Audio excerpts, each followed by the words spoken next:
basa tumekwenda saka munu mama.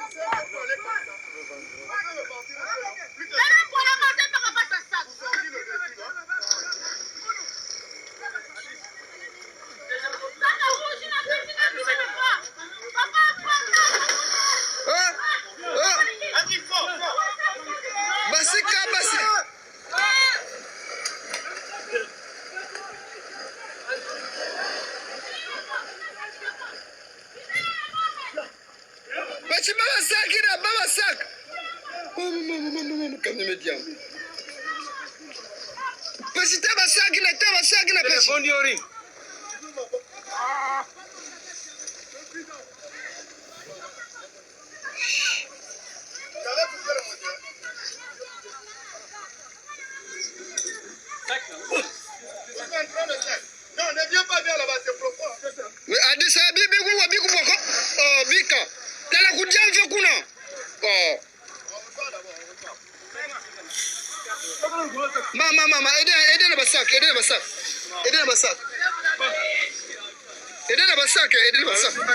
Mama, petit pousse basak bag nyontu. Ma, misenge bag nyontu. Baga ye mun. Baga bag nyontu baga. Pousse basak. Mettre dessus les baka.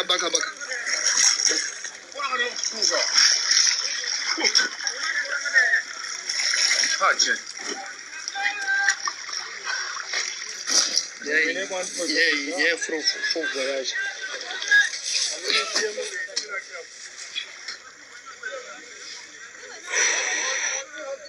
Aïe.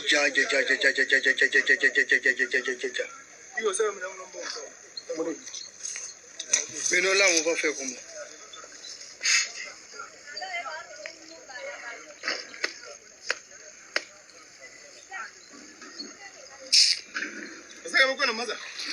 Petit Milan, basaka kana maza. Basaka no tuko na maza. Oh.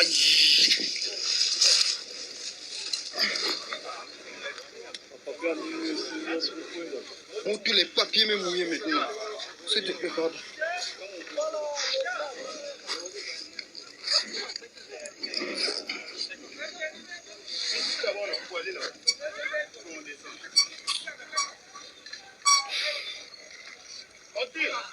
Tous les papiers mouillés maintenant. Le véhicule est parti dans l'eau.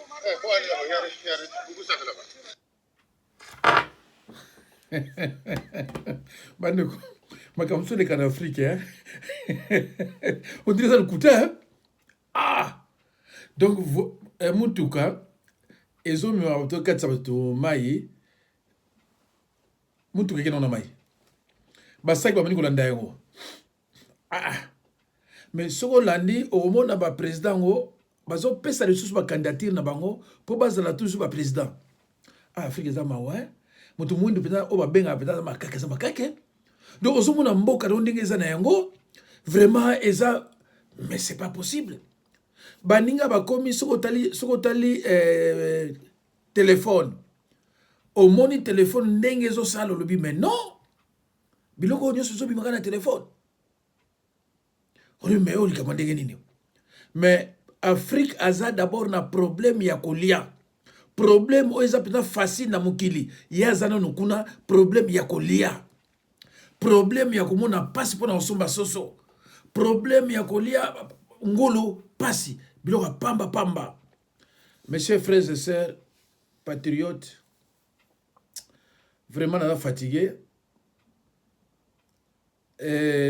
Thème nanga aliluiza Kimbuta afui. Kimbuta akimi. Nasoki 831 millions de dollars Kimbuta aki kova en Afrique du Sud. Alors, mutu moko boye mutu na ye sala kapenda bien te alobaki mabe pona lamuka. Alors professeur DeVos a zone défendre lamuka bokoyo kaye. Mais pona mutu mususu wana en tout cas azo umela pona ko concrétiser parole na ye alobaki ke ya okufa pona mboka. Mais jour nini siko. C'est vrai que liwa mutu ye banakate mais tango yo lobby déjà ke okufa pona mboka mikolo pe bano umela na okufite. Alors zala gentil okufa pour makambo so échanger. Alors bandeko nakolakisa bino biloko ebele awa là il s'agit de wana bongo commentaire peut-être après.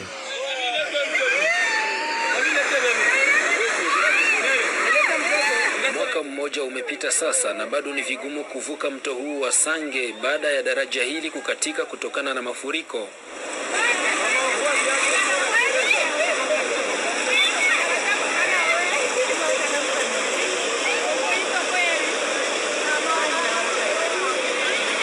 Wanaoathirika zaidi na hali hii hasa ni madereva wa basi na malori yanayopeleka bidhaa kutoka Bukavu kuelekea Uvira, na pia abiria kutoka vijiji vya Uvira kuelekea mji wa Bukavu na kadhalika.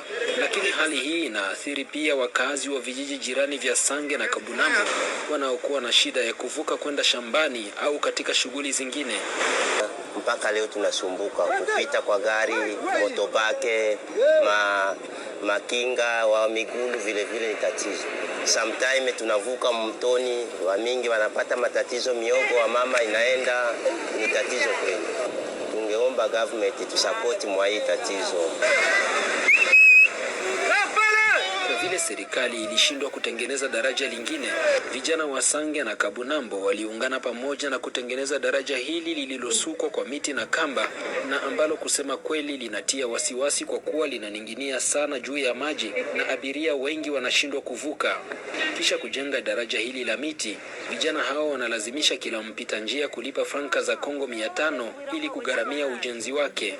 Tunalomba ndio mchango, haiko malipo, ni mchango tu, ili wakati mtu anajia unapeleka kidaro tena tunaanzia pale tunauza mamiti juu hatuna maplantation za mamiti. Sisi tunashangaza sana kuona mawaziri wanapita kwenye vilalo vya kuteseka vya mateso na wanakataa kutujengea, kupana malalamiko kwenye leta atujengee vilalo. Sisi tunahitaji kwenye government yetu tujengee kilalo ili tupate usafiri bora. Lakini kukatika kwa daraja hili si balaa tu, ila pia ni fursa kwa baadhi ya wanawake hawa walioanzisha soko mahali hapa, wakiuza bidhaa mbalimbali ili kujikwamua kimaisha na kukizi mahitaji ya familia zao. Kutaka kuongea nasi, viongozi wa mkoa wa Kivu Kusini wamekadiria kiwango cha pesa sawa na dola za Marekani milioni 12 zinazoweza kurekebisha hali hii mbovu iliyosababishwa na mafuriko hayo. Ila changamoto kubwa ni namna ya kupata pesa hizo, hasa wakati huu ambapo uchumi wa Kongo umeathirika kwa sababu ya maambukizi ya ugonjwa wa corona.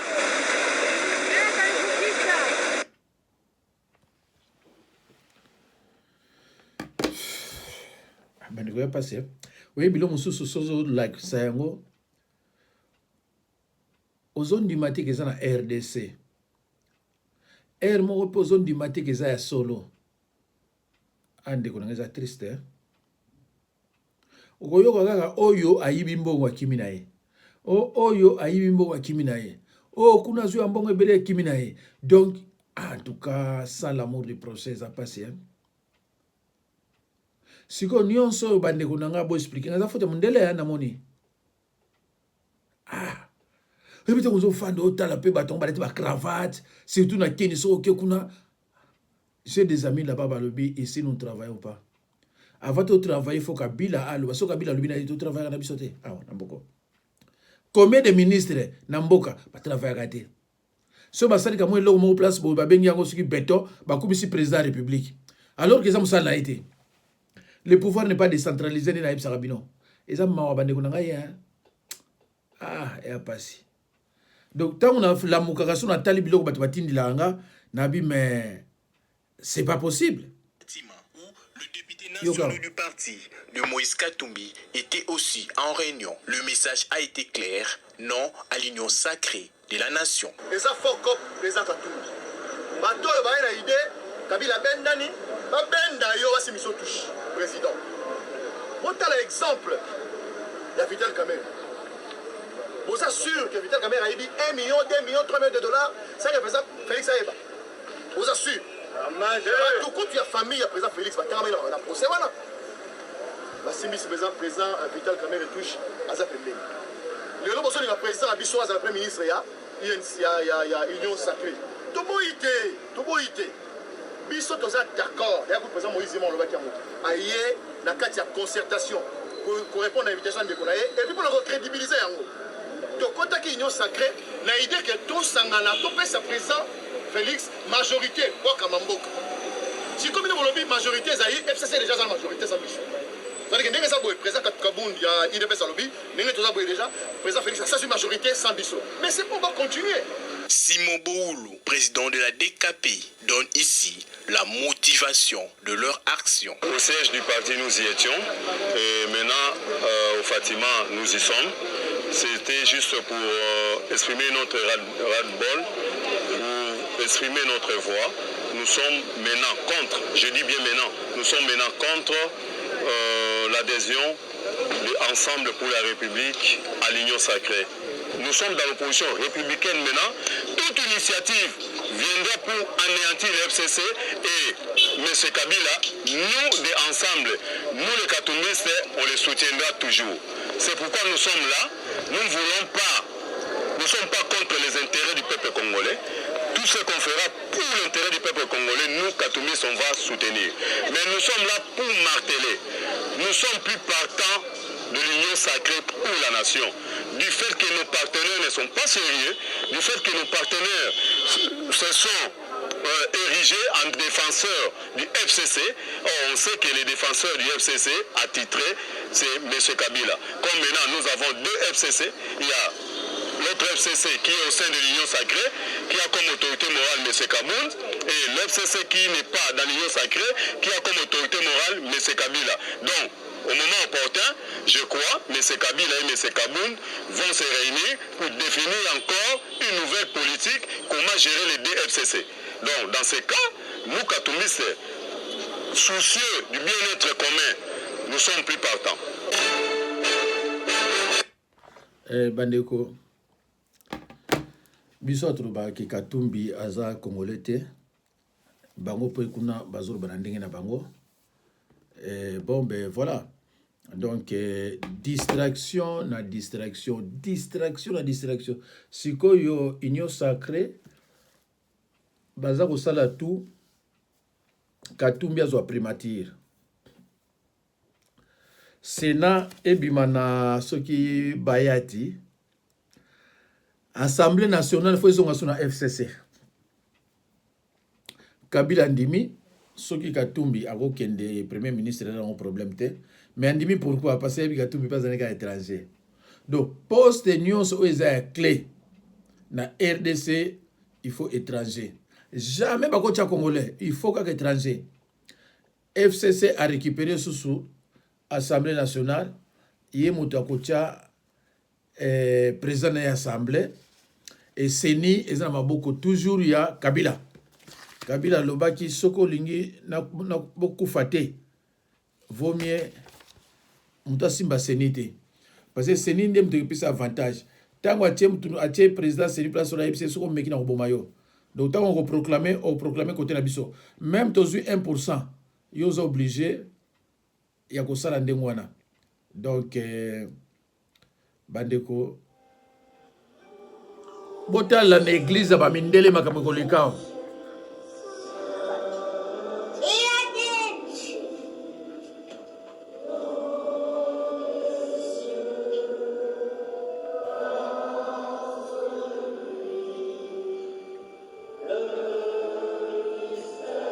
Ba congolaise ba ko changer makambo abotala kaka. Bazairwa. Ne bazairwa ba mbria tala zairwa. La messe na mindele.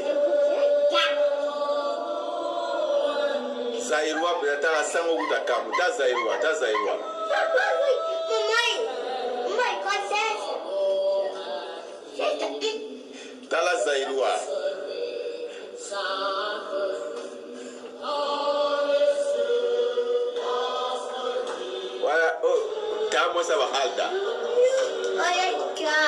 Tata Musa Bahalda.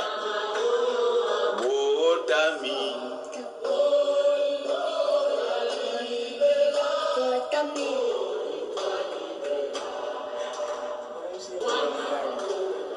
Comme si mais en français la lingala.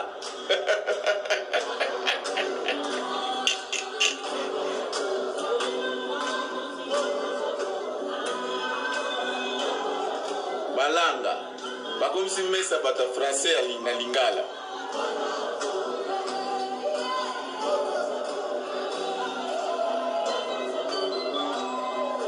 Sangwa fâché fort.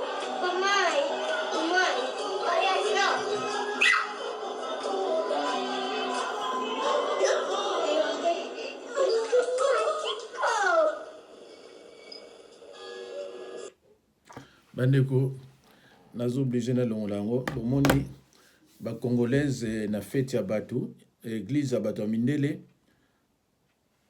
kuna bazoye manze mosusu bango pe ba commission sikoyo na lingala na ndenge na bango.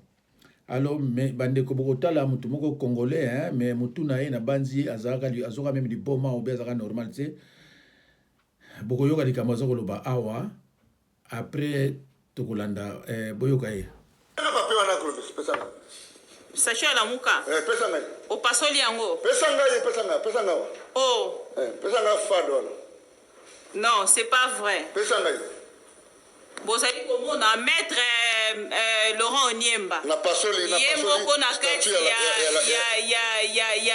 ya la muka atali site ekufa. A pasoli. Statue ya la muka lobi eko existera lisusu.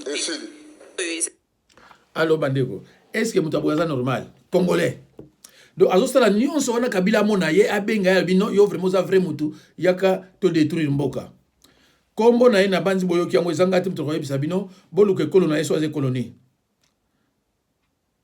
tango bomona ekolo na ye bokoyeba eza nani alors awa tokotala siko professeur de Vos ya Lamuka aza korépondre ye toyoka nano.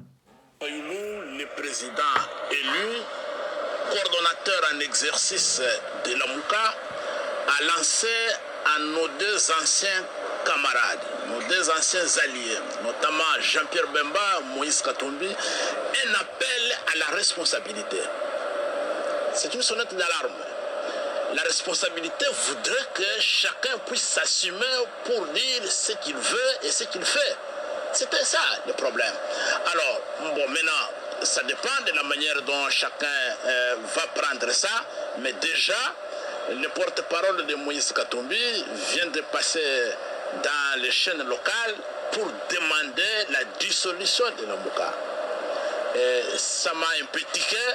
Je me suis retrouvé dans une situation où, dans une famille, un des parents est allé jeter un enfant et l'autre l'a récupéré.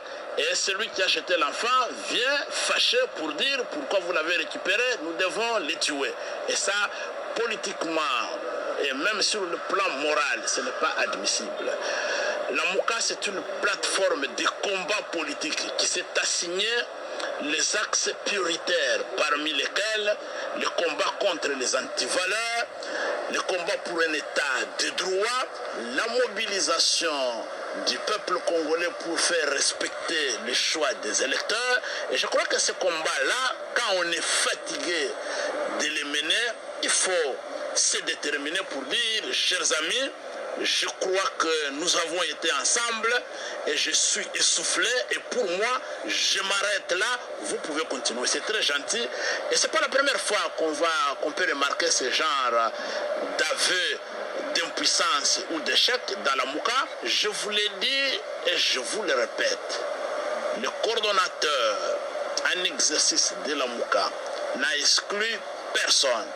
Il demande tout simplement à ses anciens alliés de se déterminer s'ils sont dans la Mouka, s'ils ne sont pas dans la Mouka, et de tirer les conséquences de leur participation à la création de l'Union sucrée. Bandeko, bomoni vraiment na mboka ndenga za koloba soki batu nyonso bazala kineti ye ekoko zala esengo mingi bandeko na ngai. Alors bandeko to l'excellent kama muke flash oyo bon to zonga na likambo mosusu voilà bandeko oyo eza ndeko na bino toza ana Kinshasa toza na flat moko awa eza situé na Lemba na Butango. Nazolobela surtout bana Lemba bana poto omeka koya na flat oyo te. Flat oyo eza na miyibi baza na makambo mabe. Bandeko na biso bauti boyesai balalaki awa. Eza na système soko ye il faut otika fungola na wana réception. Bango bazora fungola bazonga na kati. Bandeko na biso bautaki boyesai couple moko bautaki boyesai bayaki na flat oyo eza na Lemba na Butango eza ka flat moko. Bayibi bango mbongo nyonso to bandeko wana babimaki bango bayibi bango mbongo nyonso to. Bafungoli chambre bafungoli armoire bazana bafungola. Bo partager vidéo au bandeko. Bo partager za na Lemba na super Lemba na balabala Butango. Mutu moko te aya na pressing na flat o za na pressing na C. Eza flat hotel Real. Comme on a flat hotel Real. Mutu aya awate ayate. Bo partager. Soko mono ko ya Kinshasa ba proposer flat o ko mekate. Bo partager bandeko. Mbongo poto mbongo apasi. Bandeko bayaki awa bayibi bango mbongo nyonso. Mbongo nyonso bazayaki nango $9,600 na €200 bayibi bango. Voilà, na banzi bandeko boyoki pona ndenge bakebisi bino. Bandeko tokotala eloko yo ekopesa bino kamwa muke mawa. Mais vous obligez de En réponse aux multiples appels à candidature formulés à sa faveur, le président Denis Sassou Nguesso a déclaré sa candidature à l'élection présidentielle loin de Brazzaville, précisément au village Pont-du-Niari, à 93 km de la ville de Dolisie. Cette annonce a été faite le 23 janvier 2021. À sa faveur, le président Denis Sassou Nguesso a déclaré... Oh là là là là là là là là là là. Ah là là là là là là là là là là. En réponse aux multiples appels à candidature formulés à sa faveur, le président Denis Sassou Nguesso a déclaré sa candidature à l'élection présidentielle loin de Brazzaville, précisément au village Pont-du-Niari, à 93 km de la ville de Dolisie. Cette annonce a été faite le 23 janvier 2021, quelques minutes après le message de paix du représentant des ex-combattants Kokoy. Message prononcé lors du lancement des travaux de construction de la route Dolisie-Kibango. Nous avons bien entendu cet appel. Et vous constatez que là,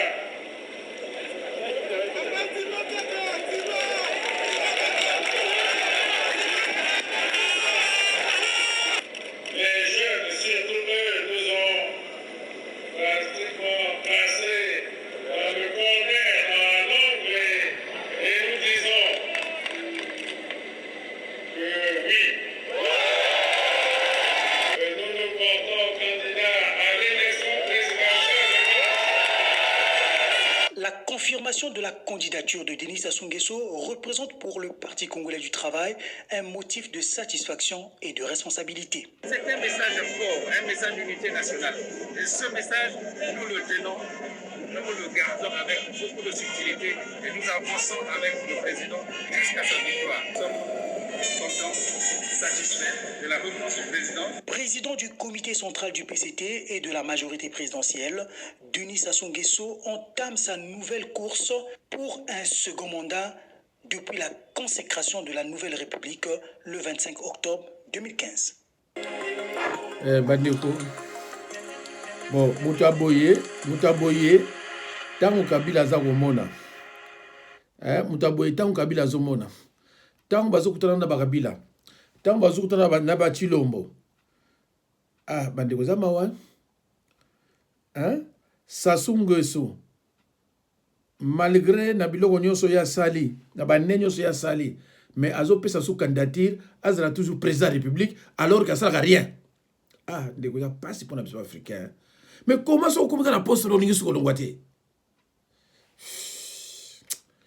Ah, ils ont passé.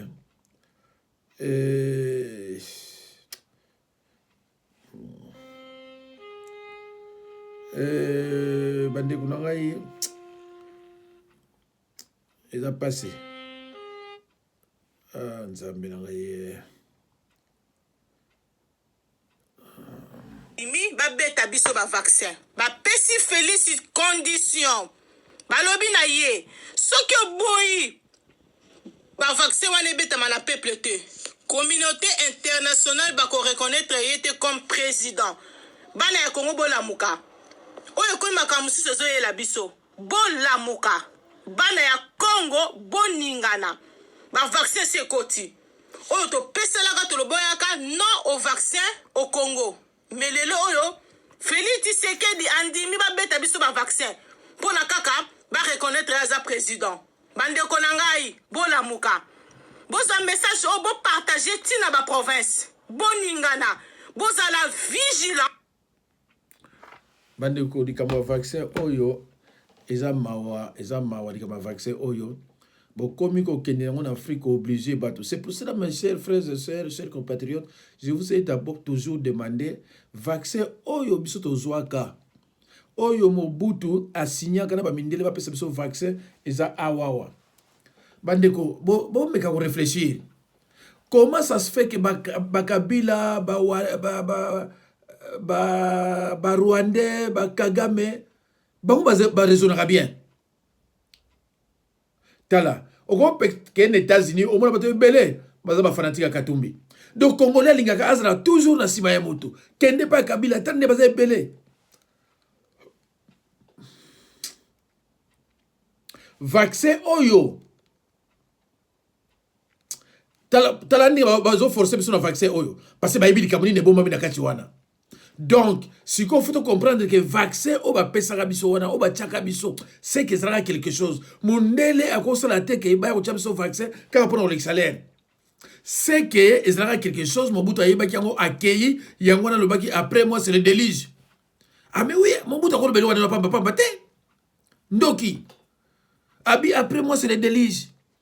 Mangolé ba tchaki biso awa donc mboke ko bonga soki bano ba tchaba ba mangolé te ba koli mais exact trop tard parce que Kabila na batuni bazawana bande konanga na ba commentaire na mino na mona bolobela ngoti ta musuyo ndeko zo kanga oyebi pourquoi ba tchaka biso mangolé wana mais lobato yeba pourquoi siko yo ngana ya ko comprendre que eza pour la destruction du peuple congolais ndenge bazo forcer batu siko na oyo bino ona wapi mboka na bino te bo sali vaccin mboka ya batu. Un État indépendant et souverain. Bino ko bana bako tia vaccin. Mais non, biso sto lo bina biso ni na biso te. Mais to l'idée. Bino so boboyi. Mais comment ça se fait que comme il a côté na biso et comme une obligation. Oh so bo lingite to sera bino. Mais comment est ko bande wana? Bande wana. Parce que to raisonnation na potoir. So bazwi ngana yo toke na kini omo to raisonner de mususu so to nyatika ba belo ka ba to raisonner de mususu to préférer bugera na ba mususu wana ba la mie ke biso to so ba sac to na ba na sima ba ka tra biso mo amiette donc to communauté ba comparable na ba chien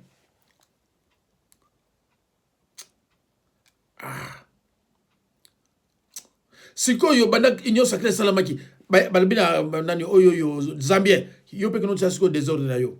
Et Zambie pe aye azo ba désordre na ndenge na ye ka mukolezo le kaka bomo na ba février tibozo ke na ba mars pauvre 2022. Ta beaucoup ma 2022 ba bani ko ambrier siko ko élection ba 2023 tilomba sala rien. Ne ko na ba distraction ba mbemba wana ba katombe wana na bité so ba congolais ba mbemba wana nyonso.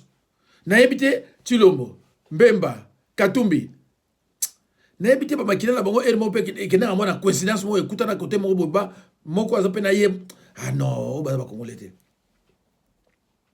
si vous Kabila soki pouvoir na 29 ans ah ba congolais ba wana rien ah bandiko oyebi elmo so fani lobi mais non mboka mobimba partout basairo ali makambo na tobota la susu makambo susu ngo osu makambo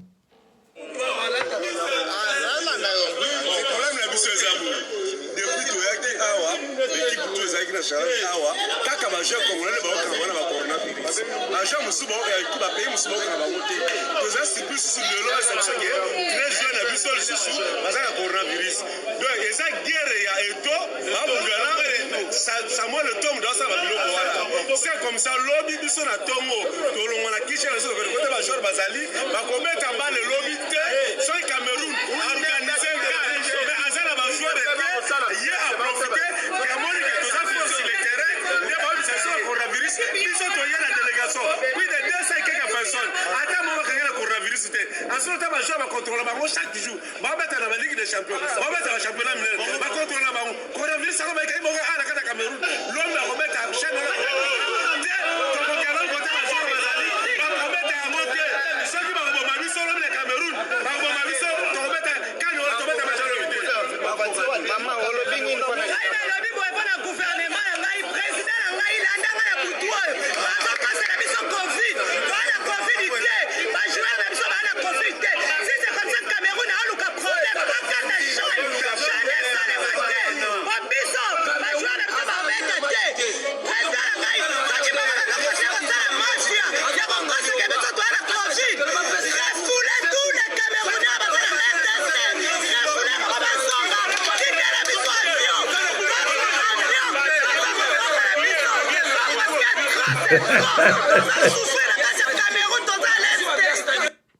Ndeko. Ah. On peut pas marquer ni nous bande kolongai. Pa Isairo azali mubulu na mubulu. Oyiba des zo la ndaka biso ti na maboka mususu. A na Belgique dernièrement, matanga ezalaki ya ba Congolais, mbila ko kwea kuna ko kutoba Zairo bele. Be, parmi me di, boko za ka boite. Ba ke bele kuna bobu ba tout en mbila ba ko kima ba ko kene na Bruxelles awa. Donc pays Congolais ali désordre. Barabi me dit, beaucoup de la boîte, même matin, il y a des choses qui sont beaucoup filles. Sont beaucoup filles. Ah, ils ont passé. Mon dieu, la zone, bon, fan de la boîte, sont beaucoup filles. Zéro, parce que ceux qui prient de 100, ceux qui prient de 50, sont combien? Bah, fan de matin, bah, ils sont ah, mon dieu, la bimbe, beaucoup coup fadi. Allez, boy, il y a une contravention, allez, bah, tindi qui va me dire, allez, bah, kimi. Ah, ouais, sous le Cameroun, ceux qui wapi, bah, qui n'a une délégation, ceux qui a descend pour le bateau balai, bah, ça descend, n'a pas sur le banani. C'est comme il faut encore bien vous Covid-19. Bah mais t'es sous on t'es pas besoin d'ango. Ah, nzambe nanga. Oui bi moko ta on attend la biloko boti langa. Mo na sekaka. Bon, oyo susu toyo kai kame bandeko. Bon, nazo mona yo salate mais to mega même. Toyo kai ma. Toyo kata muke. Bonsoir bandeko nangai. Bonsoir bana Congo. Bonsoir mes très chers amis et bonsoir le peuple du Congo. Flash info. Nous avons parlé de la disparition de nos amis depuis, comme je l'avais dit l'autre fois, depuis le 29, mais malheureusement c'était pas ça la date. La disparition de nos amis était survenue le 30 décembre 2020. Et maintenant nous avons toutes les précisions. Pour ceux qui ont voulu savoir le nom, parce qu'on a cité Coco Gina, Coco Invisible. Bon, on vient de m'informer que le combattant de Londres, ça fait des années et des années, ça fait des années et des années qu'on les appelle les Coco.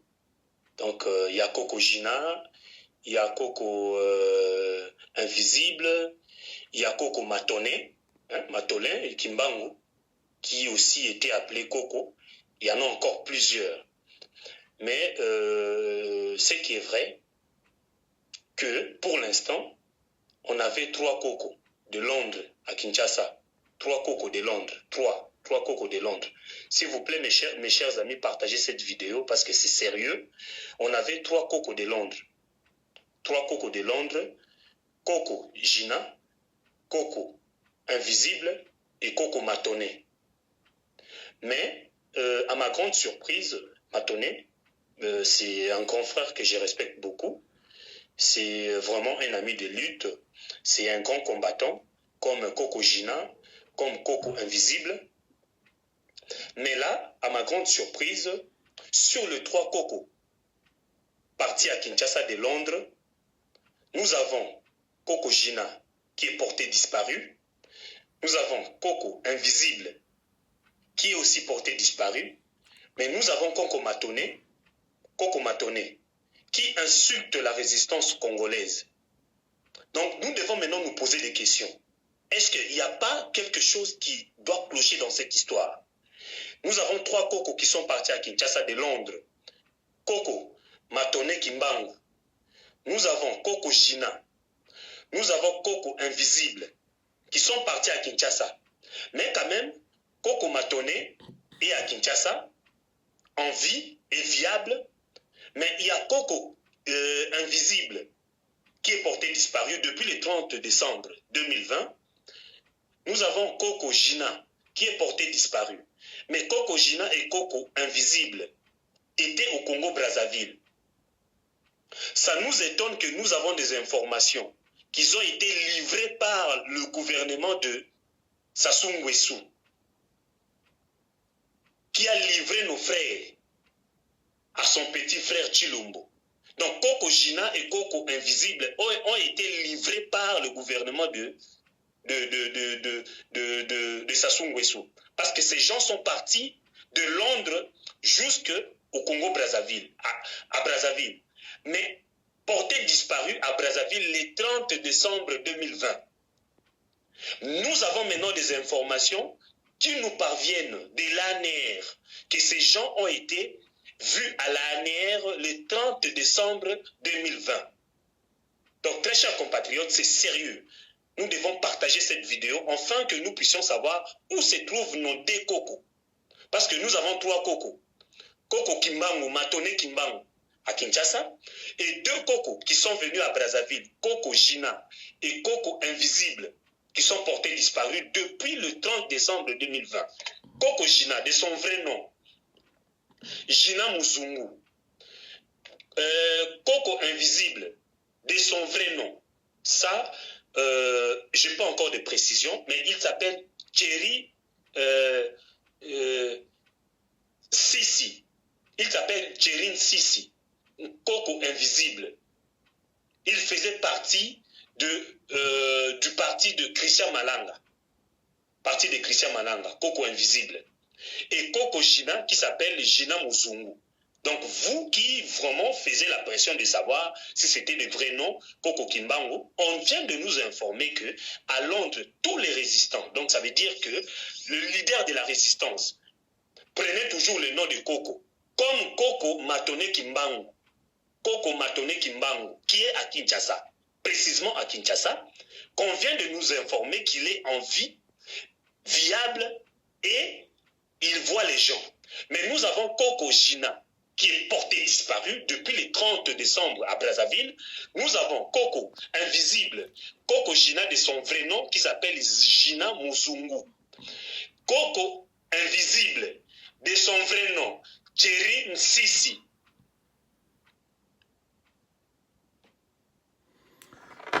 Bandeko, nazwaki information yango déjà bayebisaki ngai que Thierry Sissi, Coco Invisible. Donc nous avions 3 Coco de Londres au niveau de l'Afrique. nazwaki information yango ya otozoloba wana bato oyo baza porté disparu, baza bato à Londres. Oui, nazwaki information yango bazalaki livré na gouvernement ya mboka wana kuna. Alors toyebi te so babomi bango to baza en vie. Alors ce matin vers 11h sur croisement au commandement Prince de Liège-Gombe, des militaires venus de Goma ont manifesté en réclamant leur salaire 6 mois impayés na Lukango. Ba militaire bauti na Goma kuna baye 6 mois bafuta na bango te, bauti kuna baye na kine belé bazo réclamer salaire. Bon na ata image yango za seconde bon na quand même. C'est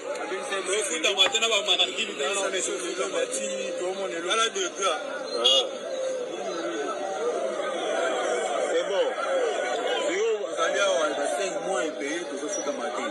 C'est ça, matekili makambo nyonso yango tozosenga na gouvernement soutenir mpe biso toza basoda gouvernement bakatiki koma tofuta mateka basai mwasi alors bomoni ye wana baza ebele kuna oyo bauti Goma baye so na bamoye nini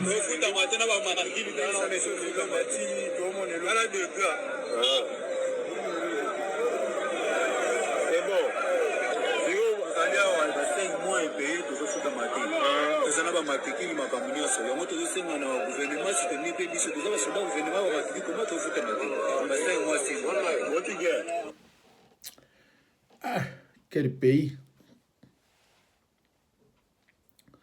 bauti Goma baye bafuta makate basoda bakimbuta bazokima na bambongo ebele bamosu baza na prison so ba 58 millions bapetia bato bafuta na bango te ndeko za mawa bapetia bafuta makate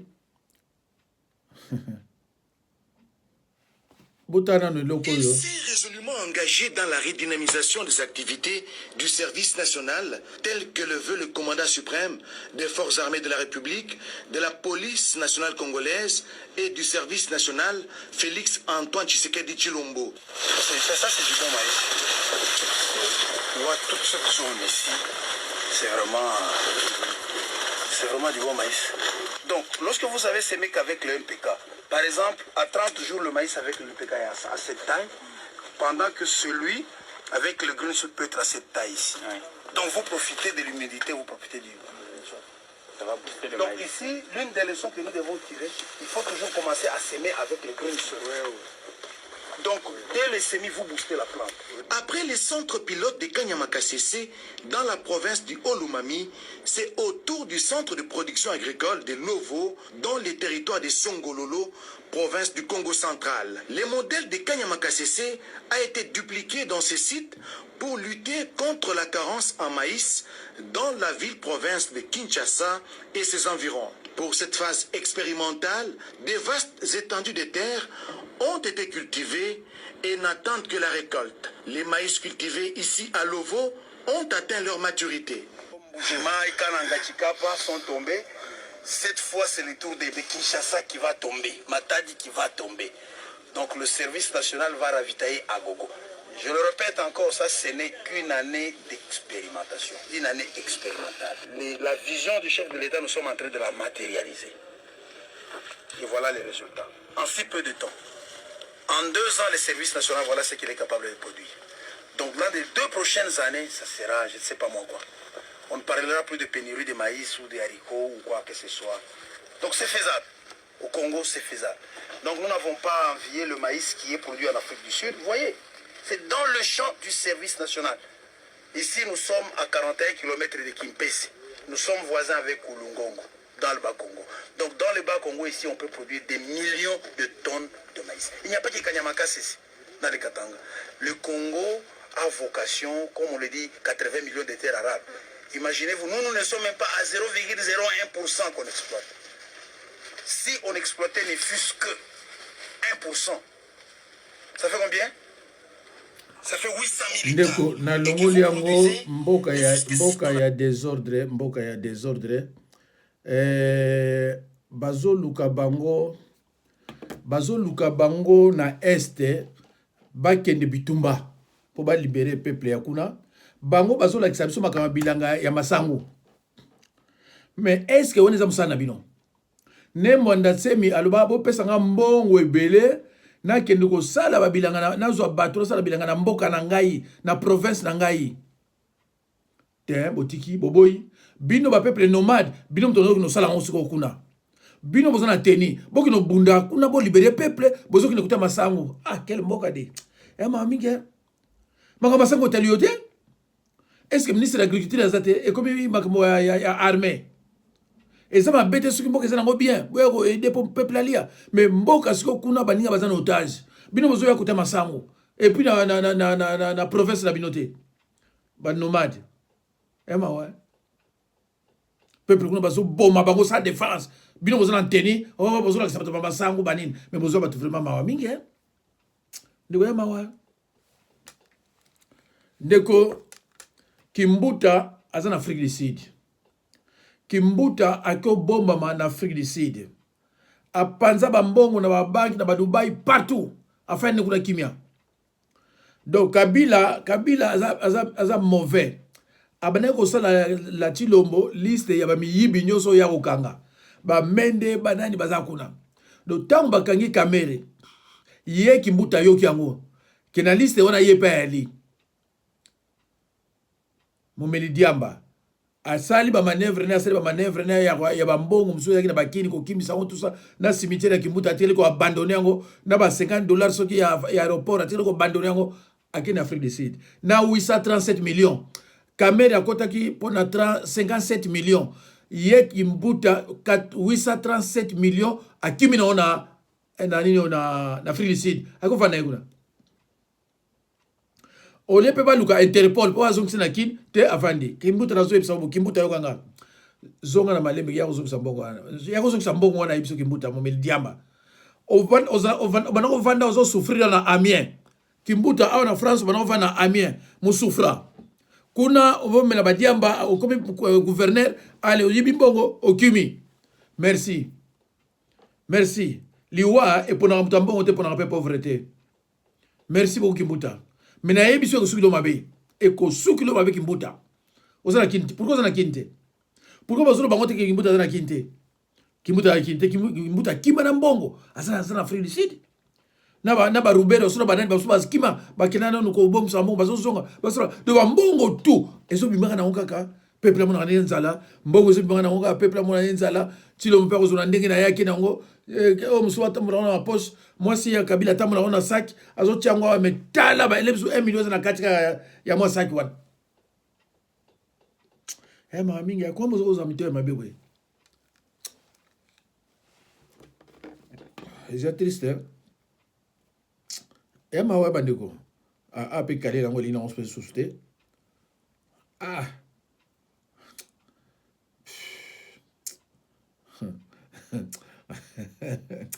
Anga na yukata muke esalanga ta moi muke plaisir vraiment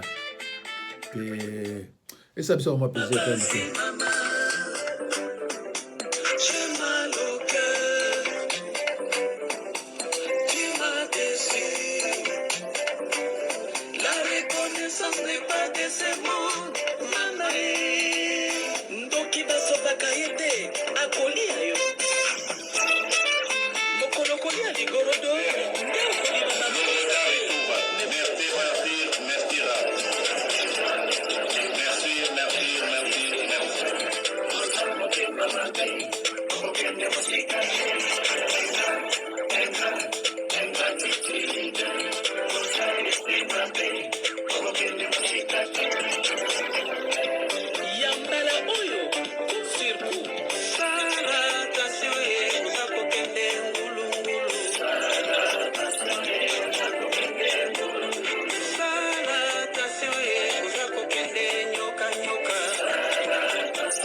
Thank you.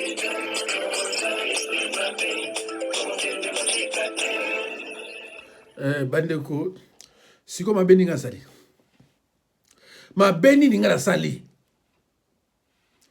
nga la kisibilo ka nzembo na yoki nga nzembo nzembo ngobe na YouTube oh mabeni nga sali so na che loko na che so na che loko ça un problème te en tout cas vraiment nani bakimbangiste bazaki na raison akoloba ke l'homme noir deviendra un homme blanc et un homme blanc deviendra un homme noir.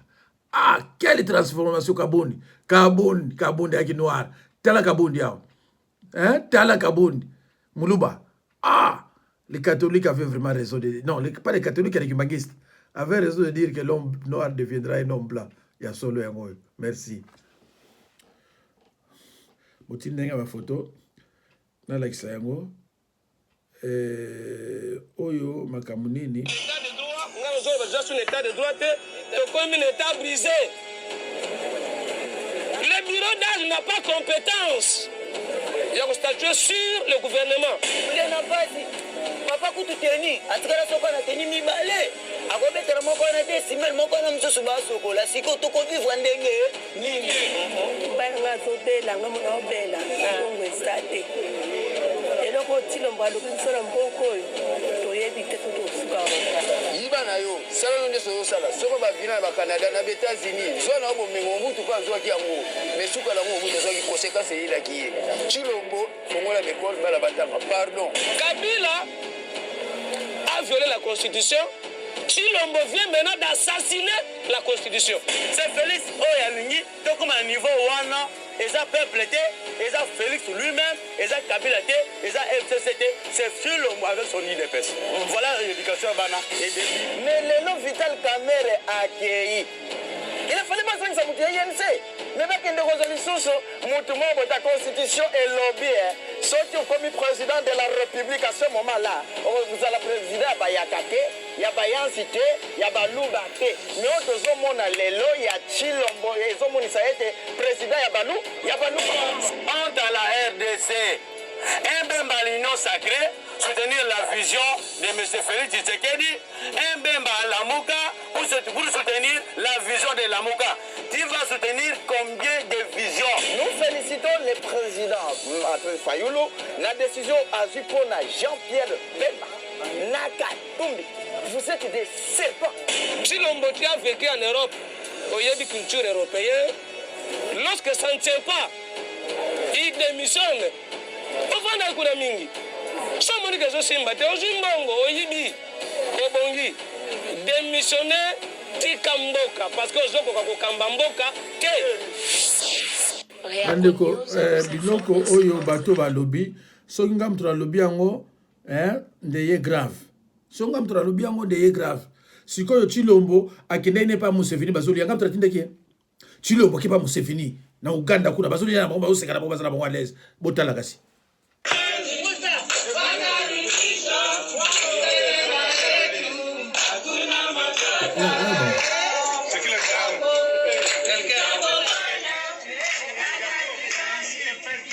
Mais non, mais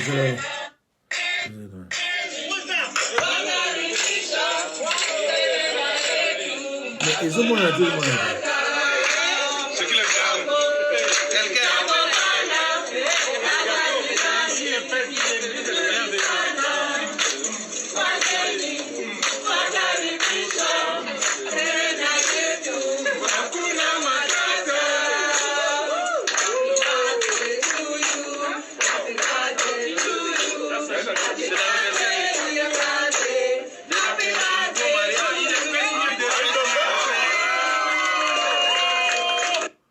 Bandeko, Dani, comment il y a un président, c'est ce que dit Chilombo, président Balouba. Ngana bana mino kala mutoyo aza président Balouba. Bondi banga te. Boyoki on siko kuna. Awa sikoyo emona ni biente aza na ye botala pena bien akenda kine pa ya nani pa ya Museveni bazo lia na yi bango baza ko fêter mais baza bango bien. Bino bozo lela ranzala ya bina za kuna te. Chilombo alobi na za kuna te. Eloko moka ezosala biso pasi pona Chilombo alobai na biso ke akokufa pona mboka. Sikoyo banda ye Chilombo alobai na biso ke akokufa pona mboka. azokufa te. C'est ça le problème. Oyo ezopesa biso mpenza pasi ya mwana.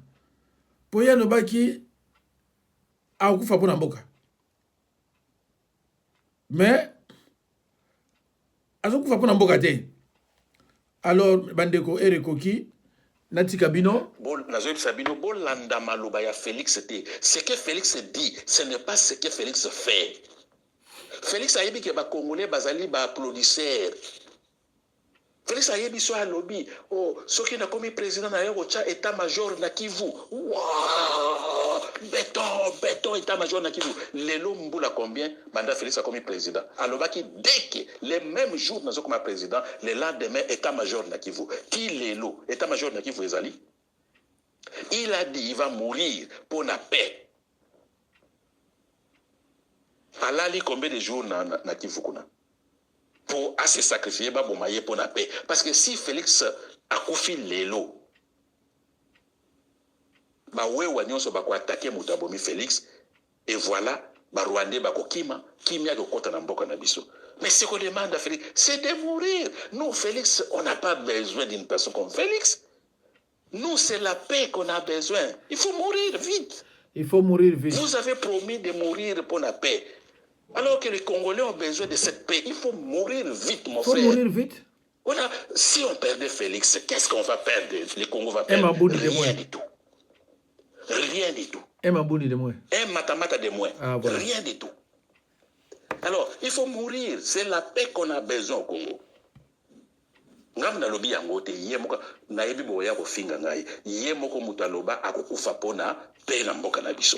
Alors nani azana besoin péter tombo la musapi. Siko des ans ekoki. Oyo alobi azana besoin péter. Atombo la musapi. Mamu me banda. Voilà. Mamu me banda. Fabien Kosonika lobaka dit amen. Amen. Biso nyonso azana besoin paix. Mutu alobi ki yeso akufi kimero. Mamu me banda. Il faut l'aider de mourir vite. Il faut mourir vite, Félix Tilobo. Et ma bouni de moi. Et c'est les... Alors, merci, hein. Avec un cabinet composé à 89% de gens du même espace linguistique, dont 60% ont des liens de sang directs, dans un pays composé de plus de 450 ethnies, Félix Antoine confirme qu'il est le président le plus tribaliste non seulement de la RDC, mais du monde. Il nomme François Beyaka-Songo, conseiller du président de la République en matière de sécurité. Il fait de son ami personnel originaire du même village que lui, Sylvain Kabongo, secrétaire particulier. Cet homme, connu sous son vrai nom Topin Mokange-Chayi, est un complice de longue date du président de la RDC. Avec lui, ils ont été impliqués dans les années 90 et début 2000 dans des dossiers judiciaires en Belgique. C'est ainsi que, pour fuir la justice européenne, Topin Kabongo s'était réfugié au Canada où il vivait de l'aide sociale jusqu'à la nomination de M. Félix Antoine à la tête de la RDC. Topin Kabongo fait nommer ses deux frères, M. Jean-Claude Kabongo et M. Badibanga Kabongo, respectivement conseiller spécial en matière d'investissement et conseiller spécial en matière de lutte contre la pauvreté. M. Vidier Dzimanga est un autre louba de l'entourage bruxellois de Félix Dzilombo, connu pour la contrebande, falsification et contrefaçon, et nommé conseiller spécial en charge des questions stratégiques, avec sa cousine, Mme Bestine Kazadi nommée conseiller spécial en matière de coopération et d'intégration régionale. La liste est loin de s'arrêter là.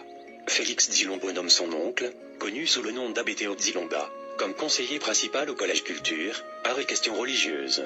Ses cousins Jean-Paul Moulamba, Paul Mundela, Gilbert Mundela Dzimanga, de triste mémoire, et Michel Moulamba, vont occuper les postes d'assistant logistique, d'assistant personnel. Revenons sur Gilbert Mundela Dzimanga, décédé mystérieusement en janvier 2020 à Nairobi, au Kenya, pendant qu'il était en mission officielle de son patron. Les manifestes de l'aéroport de Nairobi révèlent que depuis mars 2019, M. Gilbert faisait de navettes chaque week-end en jet privé en train Gili et Jomo Kenyatta avec des malles pleins de devises étrangers pour le déposer dans les comptes ouverts à Nairobi par le nouveau homme fort de la RDC, en complicité avec les autorités kenyanes, qui se réclament être parmi les parrains du pouvoir de Félix. Dans le milieu d'affaires et politique, on raconte qu'avec la mort suspecte de Gilbert, le président congolais a perdu des millions de dollars dissipés dans des comptes, dont Gilbert seul connaissait le secret et était le seul légalement à avoir accès.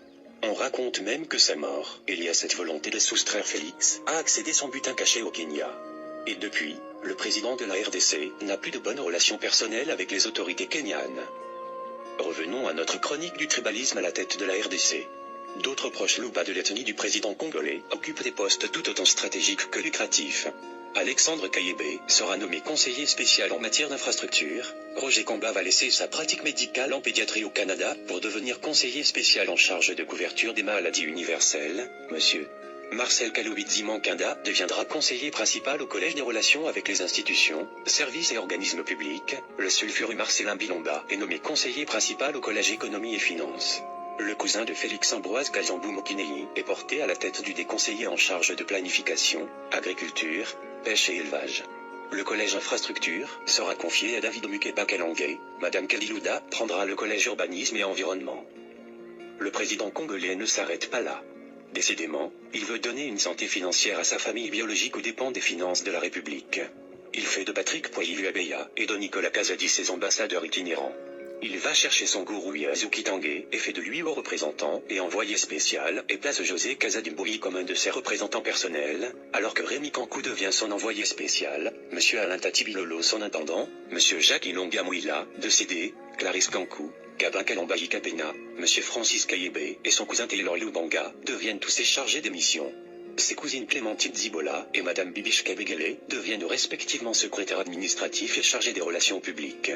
Sans oublier Jean-Claude Bucassa nommé assistant du conseiller spécial du chef de l'État en matière de sécurité, M. Freddy Kangoudia, chef du protocole adjoint, Abraham Levakabwanga, directeur de la presse présidentielle, François Miamba, coordonnateur national du conseil présidentiel de veille stratégique, son frère Claude Tizekdi, coach sportif personnel du chef de l'État, son oncle, Monseigneur Mulomba, décédé, chef de la maison civile du président. La liste n'est pas exhaustive. Bandeko bomoni bazana ba tribaliste te ezaka bon balubi bazana ba tribaliste te namona ke loko yo nako tila binongo me na yebite so na bosa so balobi makambo nini pour la nomination ya Niembo voilà.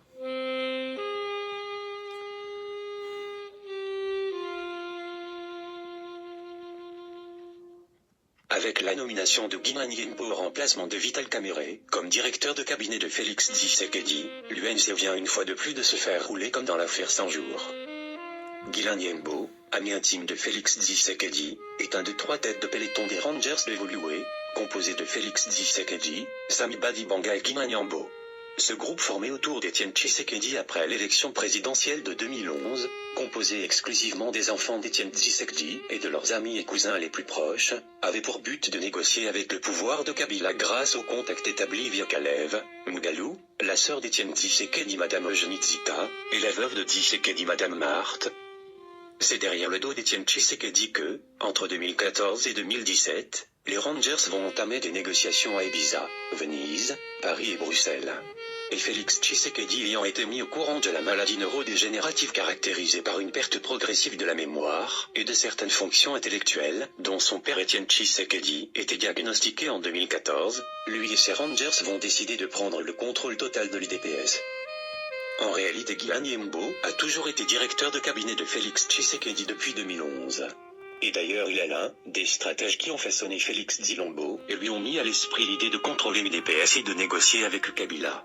En effet, un document fuité à la presse, que le journal CNews de Mike Mokebayi avait eu le courage de publier en facsimilé dans son numéro 078 du lundi 28 septembre 2015, atteste nos propos.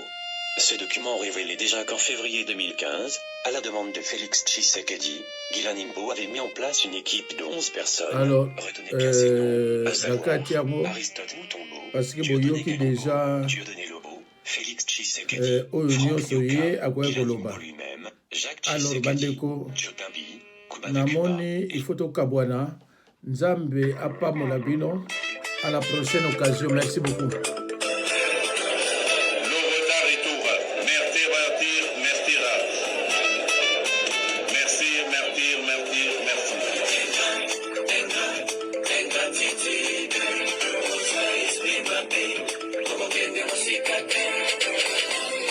kaka nzete omatelaki yango nde okokindela okosote te nga motema pasi motema pasi mama j'ai mal au cœur tu m'as déçu et beaucoup oli sata bokonzi alakisa ye paradis satana buki na ye mibekwa moi koto sanzambe ingratitude loko mabebi wela basanga oyoyoni okobuka engra natomboli onda misonato okomi moto monene lelo nakomi mabe okomi koluka liwa nanga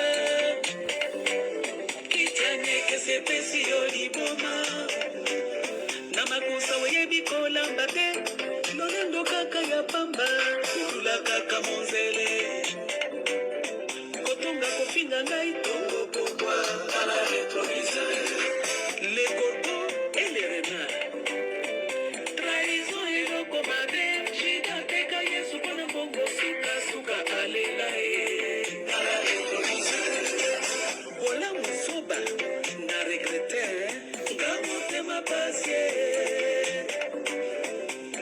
motema pasi mama j'ai mal au cœur tu m'as déçu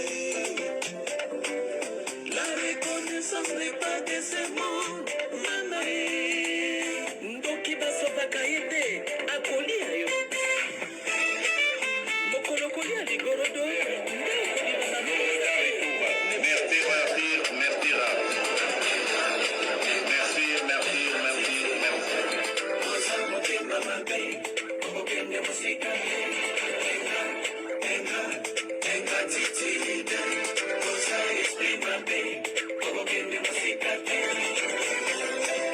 yambala oyo surtout sala attention oza kokende ngulungulu sala attention oza kokende ngulungulu sala attention oza kokende nyoka sala attention oza kokende nyoka sala attention oza kokende vitesse sala attention oza kokende vitesse examen compétition maître alekisio otombami simanango kopakisi sala attention oza kokende ngulungulu sala attention oza kokende ngulungulu examen compétition maître alekisio otombami simanango kopakisi okanisaki ezalaki bido ya 5 litre komema mema yango kasi